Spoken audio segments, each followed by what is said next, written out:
कहना चाहते हैं कि वो सामाजिक बहिष्कार नहीं कर रहे हैं, वो अपनी मौत को निमंत्रण दे रहे हैं। कि मौके की ही कमी है जिसकी वजह से हमारे परिवारों की महिलाएं घरों से बाहर नहीं निकल पा रही एससी कम्युनिटी के लोग, बीसी कम्युनिटी के लोग कीड़े मकोड़े की तरह हैं कि शिक्षा लीजिए और काम कीजिए, सिर्फ नौकरी ही हमारा उद्देश्य नहीं है। और जो आप जातिगत और धर्मवाद के नाम से जो गुंडागर्दी दिखा रहे हैं, बेटियों को बेचने से अच्छा है उनकी डिग्रियों का मैच करके शादी किया गया। अमित तंवर नाम है, क्या पता है? मैं एससी खाप में राष्ट्रीय अध्यक्ष के पद पर। तो आज क्या कुछ प्रोग्राम यहाँ पे किया गया है? आज एससी खाप की चौथी महापंचायत कैथल जिले के अंदर आयोजित की गई है। तो क्या ऐसी नौबतें आने लगी कि महापंचायत जो ऐसी आपको जो है वो करनी पड़ी, और किन किन मुद्दों को लेकर जो है वो ये पंचायतें की जा रही हैं? देखिए, आज एससी समाज के अंदर 37 जातियां हैं। उन 37 जातियों को इकट्ठा करने के लिए हमने एससी खाप महापंचायत बनाई, और नौबत इसलिए आ गई कि एससी समाज के ऊपर जितने आए दिन अत्याचार हो रहे हैं, जुल्म हो रहे हैं, सामाजिक बहिष्कार किए जा रहे हैं, उनका मुंह तोड़ जवाब देने के लिए आज समय है। जिन लोगों की प्रवृत्ति और जिन लोगों की मानसिकता गंदी है, उन लोगों को आज हमें मिलजुल कर जवाब देना होगा, क्योंकि वो लोग समाज के अंदर जाति के नाम से, धर्म के नाम से भाईचारा खराब कर रहे हैं। और जो हमारा उद्देश्य है समाज के अंदर शिक्षा के प्रचार प्रसार को बढ़ावा देना, एससी समाज की जो सबसे ज्यादा जातियां हैं और उसके अलावा इस समाज की जनसंख्या भी सबसे ज्यादा है, तो इसको क्यों ना एससी खाप के द्वारा सामाजिक क्षेत्र में, राजनीतिक क्षेत्र में, समाज और शैक्षणिक क्षेत्र के अंदर इसको बुलंदियों पर पहुंचाने के लिए एससी खाप महापंचायत का गठन किया गया। सर, कुछ दिन पहले जींद से एक मामला सामने आया था जिस बीच जो ऐसी समाज के कुछ समुदायों ने कुछ जो उनका जो हुक्का पानी बंद कर दिया, उसके समक्ष में भी देखिए, छात्र और खापड़ गांव के अंदर, और अभी ताजा भैनी खुर्द रोहतक के अंदर, कुरुक्षेत्र के अंदर भैनी मातो गांव रोहतक में, और कुरुक्षेत्र के अंदर भी दयालपुरा गांव है। इन सभी गांवों के अंदर जो सवर्ण वर्ग के लोग अपने आप को कहते हैं, उन्होंने हमारे समाज का सामाजिक बहिष्कार शुरू कर दिया है। पर हम ये कहना चाहते हैं कि वो सामाजिक बहिष्कार नहीं कर रहे हैं, वो अपनी मौत को निमंत्रण दे रहे हैं, क्योंकि उन लोगों को ये नहीं पता है कि जो समाज इस समाज का निर्माण करता है, उन लोगों को आपके चैनल के माध्यम से बताना चाहूंगा कि अगर इस देश को जिंदा रखा है, इस देश की संस्कृति को जिंदा रखा है, तो एससी समुदाय के लोगों ने रखा है। और आज तो हमको बड़ी खुशी हुई कि चौथी महापंचायत के अंदर बीसी समुदाय के लोग भी पहुंचे और उन्होंने पूर्ण आश्वासन दिया कि हमारे ऊपर जो अत्याचार हो रहे हैं उसमें मिलकर हम लड़ाई लड़ेंगे। क्या सर बीसी समाज का भी आरक्षण पर रोक लगाई गई है? क्या बीसी समाज का इस जो रोक है इसमें भी साथ देंगे? किस तरह से? देखिए, बीसी समाज का हम पूर्णतः साथ देंगे, क्योंकि एससी और बीसी अगर मिल जाएं तो इस देश के अंदर से जाति व्यवस्था भी खत्म हो जाएगी, और जो एक धर्म के नाम पर जो हर साल हर महीने गुंडागर्दी होती है वो भी हम खत्म कर देंगे, और अपने इस दोनों समाज को, इस देश का और प्रदेश का शासक बनाने के लिए भी कार्य करेंगे। 21वीं शताब्दी में भी लोग जात पात के नाम पर लड़ाई झगड़े करते हैं, क्या कुछ मानते हैं आप? क्या ये भेदभाव ठीक है या लोगों को जागरूक होना चाहिए? देखिए, जातिगत रूप से तो किसी भी व्यक्ति की पहचान नहीं होनी चाहिए। आज हमने एससी समुदाय के अंदर 37 जातियों को खत्म करने के लिए हमने एससी खाप बनाई, क्योंकि संविधान के अंदर भी हम शेड्यूल कास्ट के नाम से जाने जाते हैं, तो सबसे पहले शुरुआत हम कर रहे हैं। और रही बात 21वीं सदी की, आज के लोग जो गंदी मानसिकता के लोग हैं, मनुवादी प्रवृत्ति के लोग हैं, वो लोग आज भी 21वीं सदी में नहीं जीते, वो आज भी हजारों साल पीछे का जीवन जी रहे हैं और समझते हैं कि एससी कम्युनिटी के लोग, बीसी कम्युनिटी के लोग कीड़े मकोड़े की तरह। जल्दी उन लोगों को अपनी सोच बदलनी होगी, क्योंकि आज हमारा समाज इकट्ठा हो रहा है और अब इकट्ठा होकर मजबूती के साथ इन लोगों को जवाब देने का कार्य करेंगे। क्या मौजूदा सरकार का भी कोई नीति ऐसी रही है कि ऐसी समाज को दबाया जा रहा है? देखिए, मौजूदा सरकार की मैं बात क्यों करूं, इसके पहले भी जितनी भी सरकारें आई उन्होंने कौन सा भला कर दिया? उन्होंने ही तो सारा का सारा बीज बोया है, और मौजूदा सरकार उनका साथ दे रही है।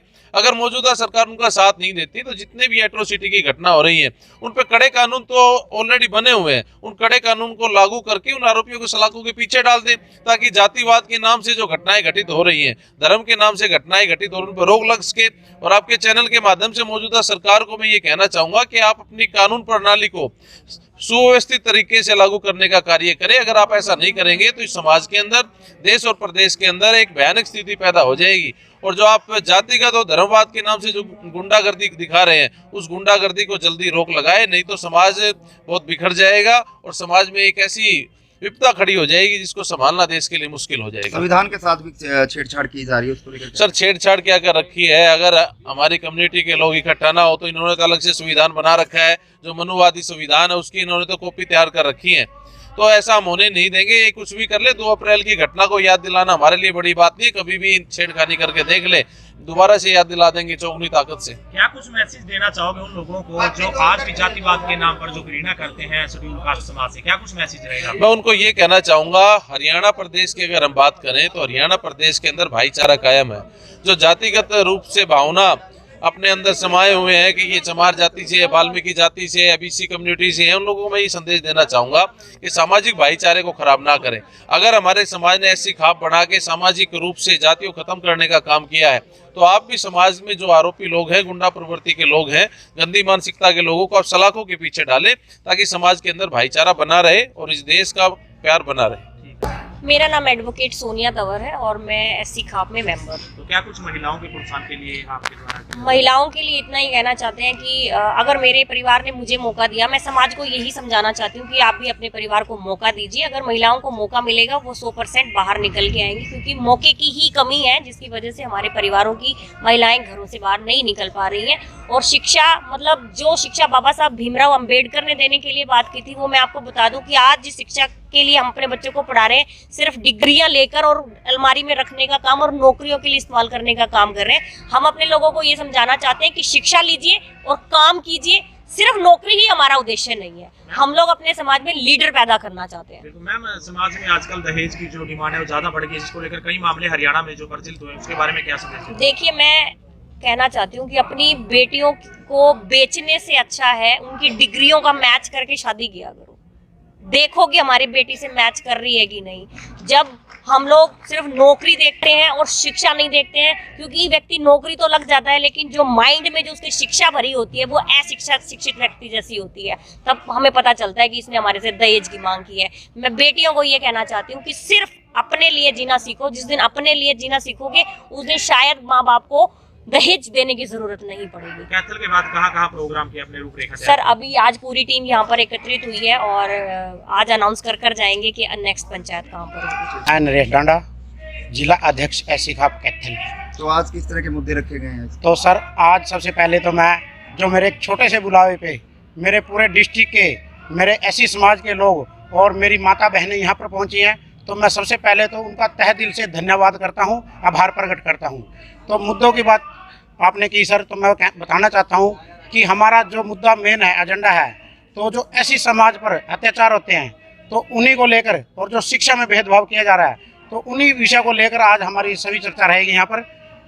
तो जी, और सबसे पहले मैं आपके चैनल का भी धन्यवाद करना चाहता हूँ कि सभी मीडिया साथी मेरे, मैं पत्रकार भी, तो मेरे साथी ने सभी ने यहाँ पर जो सारा कार्यक्रम कवर किया, तो मैं उसके लिए भी सभी का धन्यवाद करना चाहता हूँ। तो धन्यवाद जी। मेरा नाम मंजीत मोखरा है, मैं एससी खाप के अंदर प्रदेश उपाध्यक्ष के पद पर हूँ और अभी आज हम यहाँ कैथल के अंदर प्रोग्राम में है महापंचायत, चौथी महापंचायत है हमारी।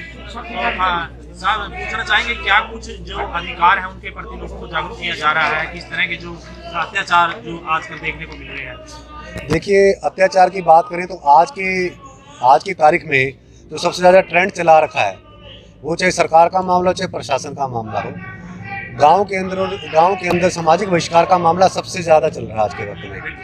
अगर मैं बात करूँ तो छात्र गांव के अंदर, खापड़ गांव के अंदर, जींद के अंदर भी आपने देखा, कल ही भैणी मातों के अंदर जो महम के रोहतक जिले के अंदर पड़ता है, वहाँ भी हमारे 40-45 परिवारों का सामाजिक बहिष्कार किया गया है। आपके चैनल के माध्यम से हम सरकार और प्रशासन को ये बताना चाहते हैं कि हमारे जो SC ST के लोगों की तरफ से जो कंप्लेंट होती है उसके अंदर ये लोग पूर्ण रूप से कार्रवाई नहीं करते हैं।